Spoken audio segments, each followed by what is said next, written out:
"Stop your cheap touching," she used to fume, until that touch became a high-priced commodity she couldn't buy back. And the air in the grand ballroom of the Harrington Hotel was thick, not just with the scent of expensive lilies and aged scotch, but with the palpable tension of high-stakes corporate ambition. It was the annual Pinnacle Group Gala, a night Sophia lived for. For me, Leo, it felt less like a celebration and more like walking into a carefully curated museum exhibit where I was the only piece allowed to breathe, yet forbidden to touch. I stood back slightly, my hand automatically finding the smooth, cool fabric of my own tuxedo jacket, a stark contrast to the vibrant, almost liquid emerald green of Sophia's floor-length gown. She was a masterpiece. Every curve, every hair strand, every measured smile was a calculated part of her professional armor. She wasn't just my wife tonight. She was the rising star of corporate finance, and I, her reliable, quietly supportive satellite. "Leo, you seem lost in thought," Sophia said, turning her head just enough for her perfect side profile to catch the light, but not enough to break the eye contact she maintained with a passing senior manager. I offered a soft smile, trying to bridge the gap between us that was physically 3 feet but felt like 300 miles. "Just admiring you, sophomore. You look incredible. Seriously. You're dazzling." She accepted the compliment like a well-deserved dividend. "Thank you. But darling, remember what we discussed. Tonight is about networking, visibility. It's about securing the next tier of investment for the APAC division. Keep the dazzling comments for when we're back home, okay?" Her voice was low, melodic, and razor-sharp, a beautiful velvet hammer. I nodded, the warmth of my initial enthusiasm already dimming, a candle wick dipped in ice water. "Right. Visibility. Understood." We moved through the glittering crowd. Sophia navigated the room with the precise trajectory of a guided missile, hitting targets, the wealthy, the powerful, the influential, with flawless grace and flawless articulation.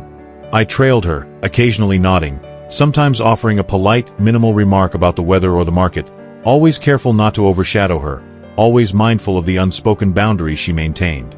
It was during a brief lull, just before she was scheduled to meet the notoriously reserved Chief Investment Officer, Mr. Hawthorne, that the impulse seized me. It was a simple, primal urge, the need to connect. I saw a flicker of nervous energy in her eyes, a tiny, almost invisible tremor in her perfectly manicured hand holding the champagne flute. She needed grounding. She needed the familiar anchor of us. Stepping close, my hand instinctively went to the small of her back, a gentle, supportive gesture. A whisper of affection, a silent message saying, "I've got you. You'll ace this." The reaction was immediate, violent in its subtlety. Her entire body stiffened, like a sculpture suddenly rejecting the hand of the artist. The small of her back, where my palm rested, became a wall of impenetrable ice. She didn't move away. She couldn't, not yet. Instead, she leaned in, her smile still wide and bright for the peripheral observers, but her eyes, when they met mine, were cold, hard chips of polished obsidian. "Leo," she hissed, the single syllable carrying a chilling weight I felt in my gut. "Stop. Right now." I flinched, pulling my hand back as if burned by a hidden wire. I quickly tried to turn the movement into a casual adjustment of my cufflink, hoping no one noticed the brief, aborted attempt at intimacy. I began, but she cut me off, her voice dropping to a conversational murmur that somehow only I could hear clearly. "I know what you were doing. And I appreciate the thought, truly. But this is not the venue for your cheap touching." She actually used the phrase, cheap touching. The words settled over me like a shroud of dust. "This," she continued, her gaze sweeping the ballroom before settling back on me with a condescending pity, "is a professional environment. We are here as a power couple who understands decorum. I cannot have anyone, especially Mr. Hawthorne, thinking I am the kind of executive whose focus is easily derailed by sentimentality. It's unprofessional, Leo. It makes me look soft." She paused, taking a deliberate sip of her champagne, composing her facade again. "Please, Leo, don't be so excessive in front of people. I don't like being the center of attention for trivial things like public displays of affection. I need them focused on my achievements, not our domestic habits." The sheer brutality of her casual dismissal stripped the air from my lungs. It wasn't just the words. It was the way she framed my natural desire for connection as a trivial thing, a domestic habit that polluted the pristine environment of her career. My love, my support, my simple desire for a moment of shared warmth was reduced to cheap touching, a liability to her million-dollar brand. I didn't argue. I couldn't. The argument would only make me look like the emotional, needy half of the equation she was trying so hard to present as purely logical and powerful. "Understood, Sophia," I said, my voice barely a rustle of sound, flat and toneless. "I apologize for the lapse in decorum." I managed a small, empty bow of my head, a gesture of defeat I instantly regretted. She smiled then, a genuine high-wattage corporate smile, pleased that I had fallen back into line. "Good boy. Now, Mr. Hawthorne is looking this way. I need you to stand over there," she pointed subtly to a pillar 10 feet away, "and look engaged but not too engaged. Just solid. Supporting. Invisible, almost. Can you do that for me? Invisible, almost." That was the core of my existence in her world. I retreated to the pillar, the cold marble surface a fitting substitute for the coldness that had just washed over me. I watched her approach Mr. Hawthorne, her posture impeccable, her voice modulating perfectly to convey respect, intelligence, and unwavering competence. She was magnificent, a truly formidable woman. But the magnificence tasted like ash in my mouth. It wasn't anger I felt. Anger was a loud, warm emotion, and I felt utterly cold. It was a profound sense of emptiness, a chilling realization that the person I had vowed to cherish and hold close actively repelled me in the very moments she was most vulnerable. My attempt to provide a safe harbor was interpreted as an attempt to hijack her spotlight. The memory of simpler times, of grabbing coffee together in old, paint-splattered sweaters, of holding her hand across a sticky diner table, now felt like a fictional past life. We had traded the easy, messy warmth of real intimacy for the cold, polished perfection of a public image. I realized, leaning against that pillar, that my reaction wasn't to fight, but to withdraw. The emotional cost of trying to break through that steel-plated armor was too high. Why keep knocking on a door that clearly had a "keep out" sign posted in neon?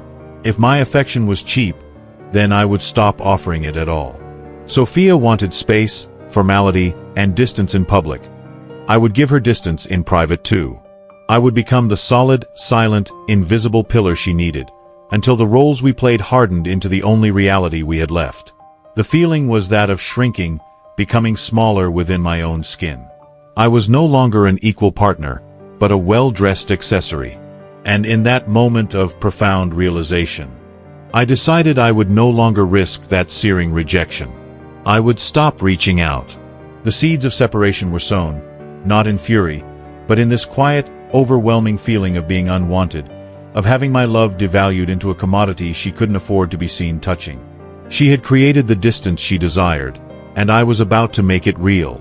The stage was set for the beautiful, tragic irony to unfold. The cold precision of the Pinnacle Group Gala, where Sophia had dismissed my affection as cheap touching, became the chilling blueprint for our life in the weeks that followed.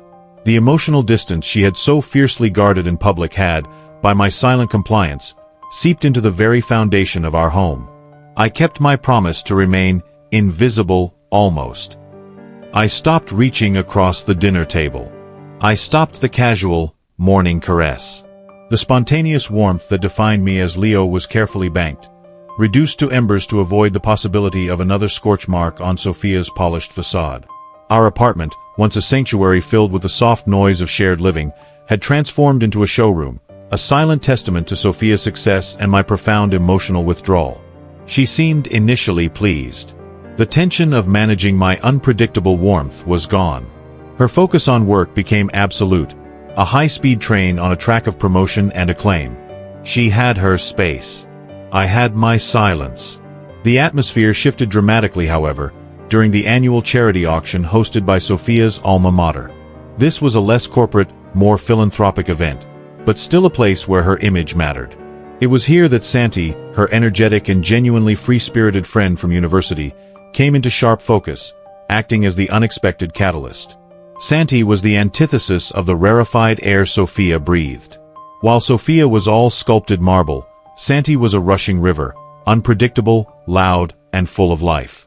She was a renowned freelance photographer, her work capturing raw, unfiltered human emotion, a subject that had become utterly foreign to my marriage.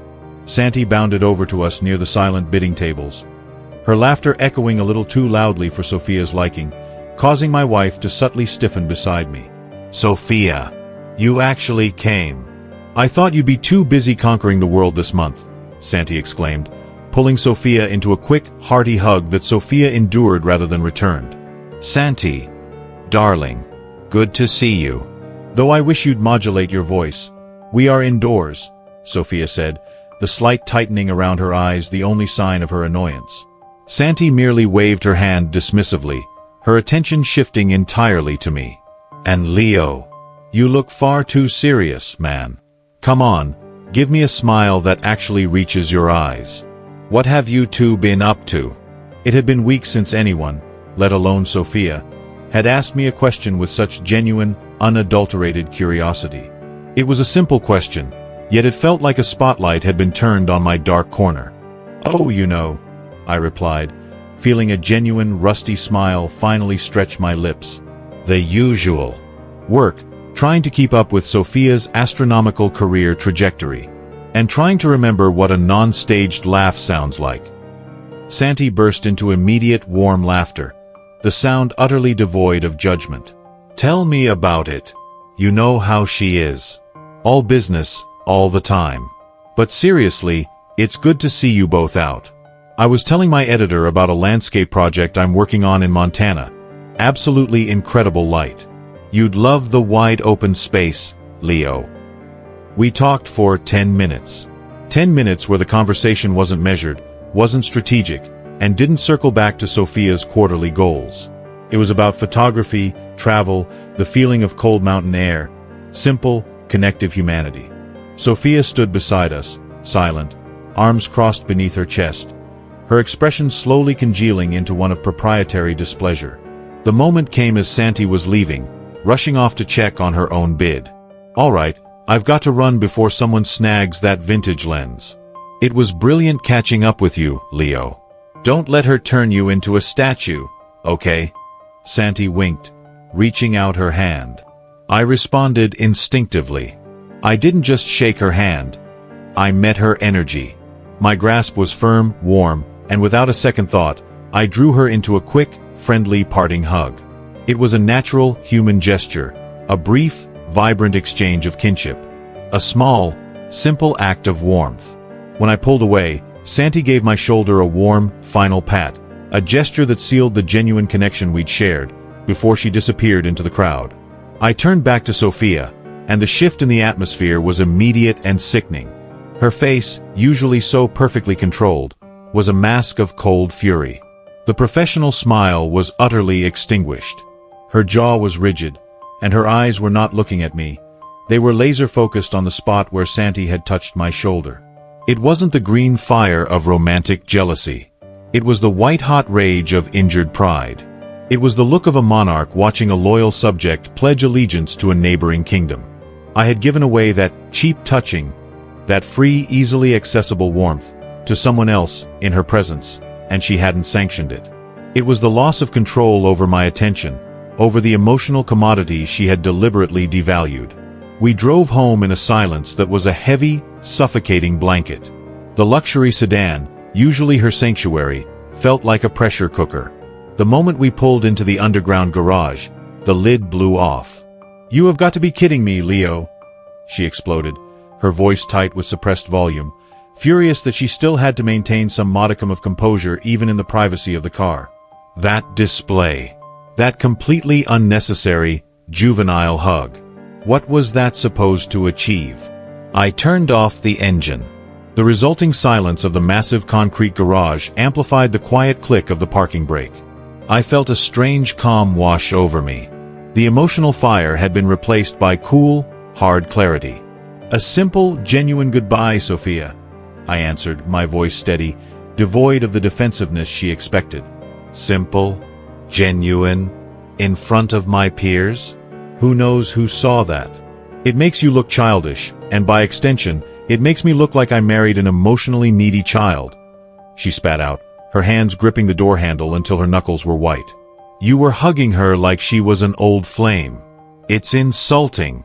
People will gossip about how you're always starved for attention." I looked at her, not with sadness, but with a detached curiosity, as if observing a fascinating, self-destructive mechanism in action. I finally spoke, and the words were sharp, piercing the polished veneer she hid behind. "Why are you angry, Sophia? Truly. Tell me." She scoffed, crossing her arms tightly. "I just told you. It's the image. The lack of professionalism. No," I interrupted, gently but firmly. "Stop hiding behind the corporate script." I gave Santi a simple, warm hug.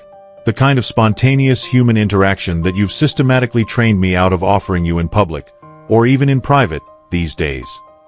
I leaned in slightly, fixing her with a gaze that held all the accumulated hurt of the last few months. "Tell me, sophomore, why is that specific fleeting warmth, which you deemed cheap and excessive when it was directed at the person who is supposed to love you most, suddenly such a threat when I give it to someone else? Why are you angry? Because I gave my attention away? Or because the attention you rejected, the affection you told me was unprofessional, was suddenly validated and accepted by another person?" The question hit her like a physical blow. The fury in her eyes flickered, replaced by a momentary, terrifying flash of confusion and guilt. The practiced defense mechanisms stalled. You know that's not fair," she finally managed, her voice trembling slightly, betraying the crack in her armor. "Isn't it?" I countered, leaning back against my seat. "You established the rules of engagement months ago, Sophia. You taught me that my attempts at connection were a burden, an embarrassing liability to your precious image. You preferred the distance. You created the space. And yet, when I fill that space with warmth for a friend, a warmth that costs you nothing and asks for nothing, you are furious. The sentry you posted to guard your emotional gates let out a vital resource, and you are only angry about the loss of the resource itself, not the failure of the gate." I looked out the window, exhausted, but strangely liberated. "You don't want my affection, Sophia. You want control over it. You want the security of knowing I'm there, waiting quietly in the corner, but you don't want the obligation of responding to my love. You don't want the warmth, but you are furious to discover that the warmth you refuse to value is suddenly available to others. That touch, which you used to fume about, stop your cheap touching, has now become a high-priced commodity you realize you can't buy back, because it's no longer for sale to the highest bidder of public validation." The silence that followed was thick with unsaid truths and devastating clarity. Sophia said nothing more. The seeds of detachment I had sown in Chapter 1 had been watered by her fury and were now beginning to sprout, strong and unyielding, promising a future that was no longer about fighting for her attention, but about finding peace in my own quiet withdrawal. The cold reality of her professional obsession had finally created the emotional void she claimed to despise. The fight wasn't just about a hug, it was about the price of neglect. And I knew, with a devastating certainty, that the price was about to become very high for both of us. My heart, finally tired of being an unsolicited accessory, was beginning its long, quiet journey home, alone. The air in the luxury sedan, after my stark confrontation with Sophia in the silent concrete tomb of the garage, didn't just feel cold. It felt chemically inert, like a vacuum had sucked all oxygen and emotion from the space. Sophia had no rebuttal, no immediate defense. The words I spoke, that her anger was rooted not in love but in the humiliation of realizing the value of the commodity she had tossed aside, had been a surgical strike, piercing the elaborate tapestry of her professional ego. She simply stared straight ahead, the lingering reflection of the streetlights in the glass of the windshield hiding the expression I knew was a tortured mix of fury and dawning fear. The following days were an exercise in performative repair. Sophia, the master strategist, approached our fractured marriage not as a relationship to be healed, but as a crisis to be managed, a PR disaster to be mitigated. She was fixing the image of the marriage, not its substance. The signs were subtle but insistent, like a ghost tapping on the window. She started leaving her office earlier. Not significantly, perhaps 30 minutes, but enough for her to be home when I was. She began to offer physical gestures, the very same gestures she had once labeled cheap.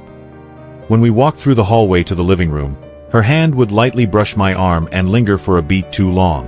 While watching the evening news, a ritual previously observed in stoic silence, she would lean her head against my shoulder, a weight that felt less like comfort and more like a calculated placement of ballast. "I'm sorry, Leo," she said one evening, running her fingers softly along the seam of my shirt sleeve. The apology was perfectly timed, delivered in a low, remorseful murmur that sounded like it had been rehearsed to ensure maximum emotional resonance. About the gala and Santi, I just felt threatened. Threatened by the lack of control, yes, but also threatened by the thought of losing you. I looked down at her head resting on my shoulder. Her hair smelled of expensive salon treatment, and her skin, where it met my neck, was soft and cool. Physically, she was present. Emotionally, she was delivering a highly scripted monologue. Threatened by the thought of losing control, Sophia. "Not me," I gently corrected, my voice flat, holding no accusation, only observation. She lifted her head quickly, her eyes wide, searching my face with a hunger that wasn't for me, but for the validation that her performance was working. "No. Leo, don't be like that. I realize I've been difficult. Too focused. I miss us. I miss our connection. I've started setting aside 2 evenings a week. No emails, just us. We can talk. We can go out. We can reconnect." She spoke of reconnecting, as if it were a mandatory quarterly review session. Every word was calibrated. Her attention wasn't an outpouring of renewed love. It was the desperate attempt of an executive to shore up a failing stock price.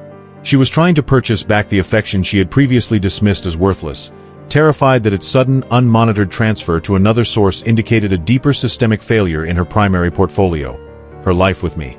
And this was the great, quiet irony I had finally come to accept. My heart, which had endured months of starvation, now found these sudden, belated offerings utterly unappetizing. I was no longer angry. Anger required energy, required hope that something might change, that my fire could melt her ice. That fire was now utterly extinguished. I felt calm, quiet, and terrifyingly empty. I was detached. The emotional tether that once bound me to her every mood and every approval had been severed, not by a violent cut, but by a slow, deliberate erosion caused by her own neglect. I reached up and gently touched the side of her face. The action was devoid of passion, a neutral, exploratory gesture, like touching a piece of delicate, fine porcelain. "We can talk, Sophia." "We are talking now," I said, my gaze steady, unervingly peaceful. "But you need to understand something important. The distance you wanted? You have it. You created it, and it is now real. It's not just between us in the public eye. It's inside me." I withdrew my hand and placed it back on my knee. The air instantly seemed to cool where my touch had been. When you called my affection cheap touching, when you constantly prioritized the gaze of strangers over the safety of your own husband's hand, you were teaching me a lesson. The lesson was that my love was conditional, that it was a liability, and that your approval was the only currency that mattered. I learned that lesson perfectly, Sophia. I am no longer trying to prove my worth to you, or to fight for a space in your life that you clearly reserved for bigger, shinier things. She stared at me, the confusion in her eyes deepening. She didn't understand. She saw effort. I saw manipulation. She saw an olive branch. I saw a calculated tactical maneuver. "But I'm here now, Leo. I'm showing you I care." "I'm trying," she insisted, her voice rising in defensive frustration, the control slipping just enough to reveal the panic beneath. "Your trying is rooted in fear, Sophia. Not love," I stated plainly, the lack of emotion in my voice proving the point more eloquently than any argument could. "You are scared of the optics of a failed marriage. You are scared of the gossip that your perfect life has a gigantic, unmanageable crack in the foundation. You are scared that the man who loved you unconditionally is now utterly indifferent to your approval." I paused, allowing the weight of the word indifferent to settle. Indifference, I knew, was the true opposite of love, not hatred. I am not angry at you, Sophia. The anger is gone. The disappointment is gone. All the turbulent, messy emotions you found so unprofessional, they have burned themselves out. What's left is just quiet. I am peacefully, profoundly empty. I explained it to her in a simple metaphor, trying to bypass her corporate speak mind and reach the heart that was likely buried under layers of ambition. You treated my warmth like a draft coming from a poorly sealed window, constantly trying to slam it shut to maintain the controlled climate of your perfect room. You got what you wanted. The window is now sealed. But you don't realize that in sealing the window, you also sealed out all the fresh air, all the light, and now the room is sterile. And that coldness, it didn't stay outside. It migrated. Sophia. It built a home in my own heart. I have detached. I have let go.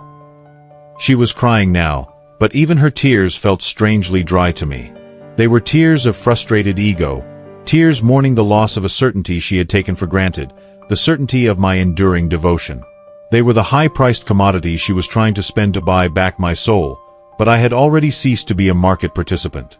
She reached for my hand again, but I didn't meet her halfway. I let her take it. Her palm was warm, desperate. Mine was simply there. Please, Leo, give me a chance to fix this. To be real. I don't know how to do this perfectly, but I promise I will learn to put us first, she pleaded, her voice raw. I squeezed her hand, a polite, gentle acknowledgement, nothing more. You have all the chance you want, Sophia. You just might find that the us you are trying to prioritize is no longer where you left it. The connection you seek is expensive now. It requires more than calculated effort. It requires a genuine, messy vulnerability that you are still terrified to pay.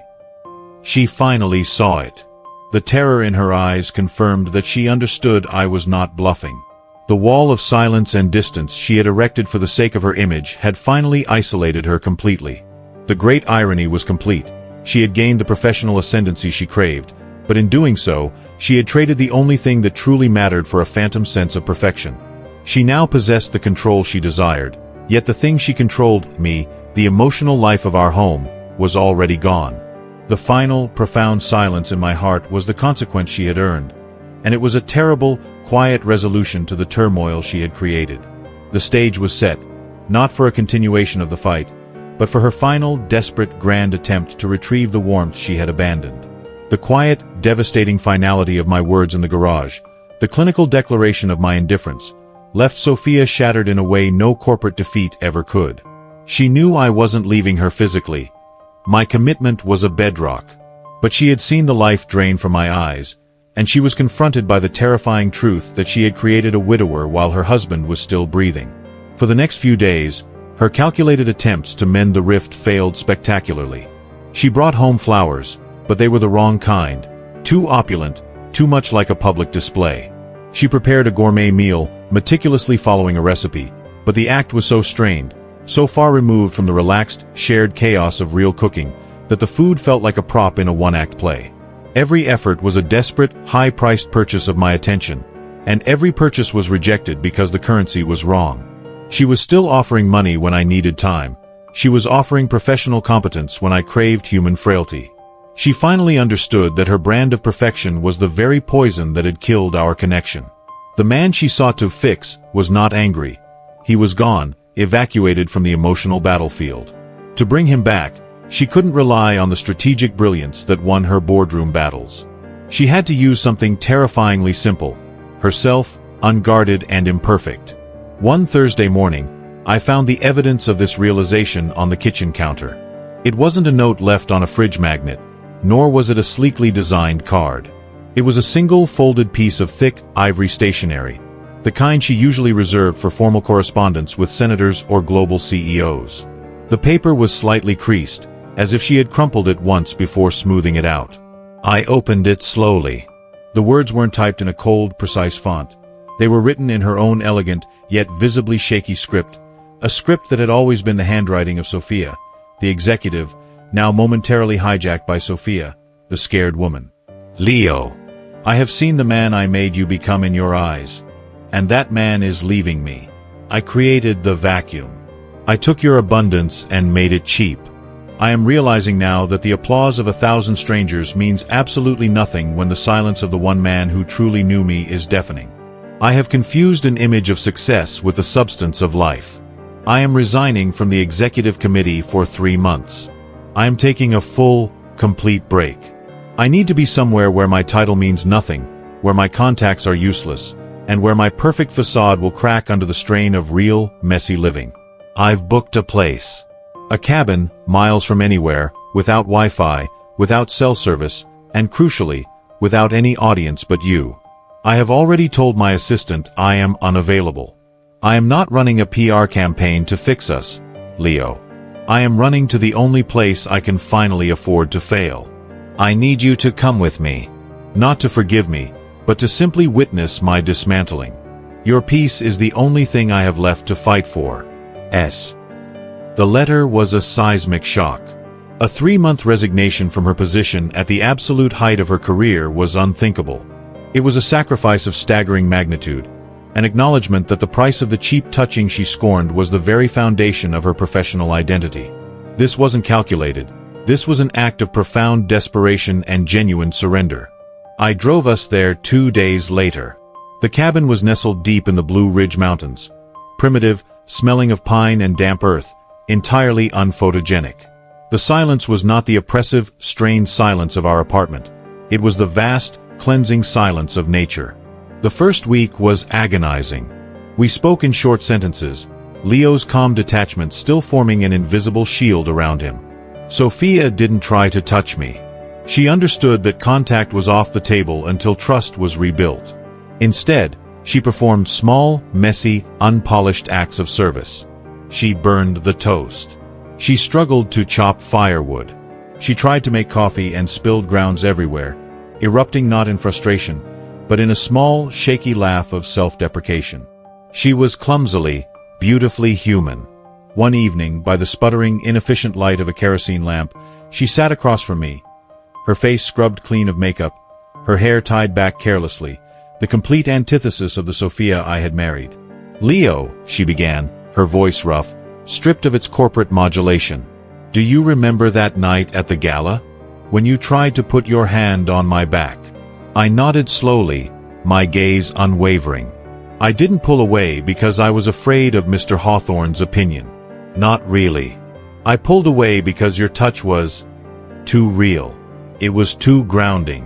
It reminded me that I was Sophia, the woman who loved messy comfort, and I was terrified that if I accepted that truth, the whole tower of Sophia, the executive, would crumble.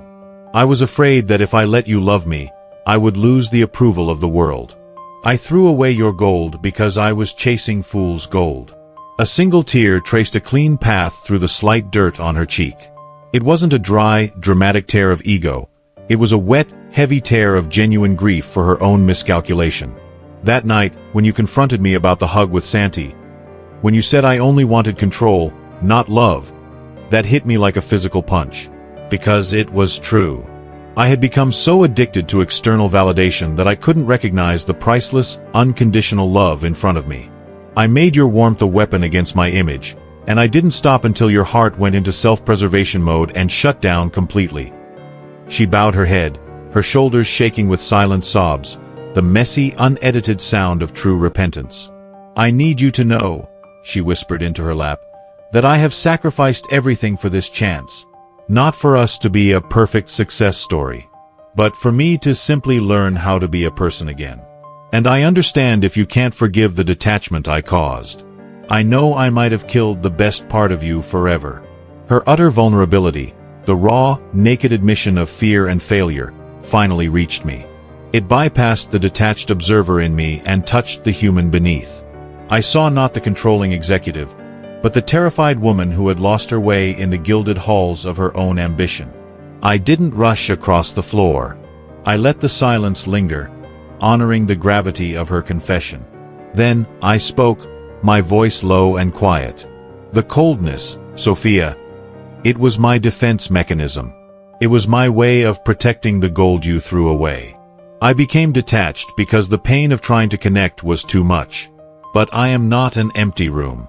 I am a room that was sealed shut by the fear you taught me. I rose slowly, walking to her and kneeling beside her chair. I reached out, not to her hand, not to her face, but I gently cradled the back of her head, drawing her against my chest. This time, my touch wasn't an attempt to claim. It was an offering of shared sanctuary. And she melted. Not stiffly, not calculatingly, but completely. Her arms wrapped around my waist, clinging to me with the desperate strength of a shipwreck survivor finding land. "I am sorry, Leo," she choked out, the sound muffled against my shirt. "I am so sorry I made you think your love was cheap." I held her for a long time, feeling the warmth, real, chaotic, and messy, seep back into my own chest. The detachment didn't vanish instantly. Trauma leaves scars. But the deep, paralyzing ice was beginning to break. Her genuine, colossal sacrifice had finally shown me that the price she was willing to pay was not measured in dollars or promotions, but in the total, humiliating demolition of her perfect self. We survived. We found our way back, not to the old Leo and Sophia, but to two new, deeply flawed people committed to a messy, imperfect truth. The touch she once scorned had become the highest-priced commodity of all, earned back not with money or ambition, but with a priceless currency of vulnerability. We learned that the deepest connection isn't something to be controlled, but something to be cherished, fiercely, right there in the open, regardless of who might be watching. And that, I realized, was the only true perfection worth striving for. Our happiness was no longer an image. It was a quiet, daily reality.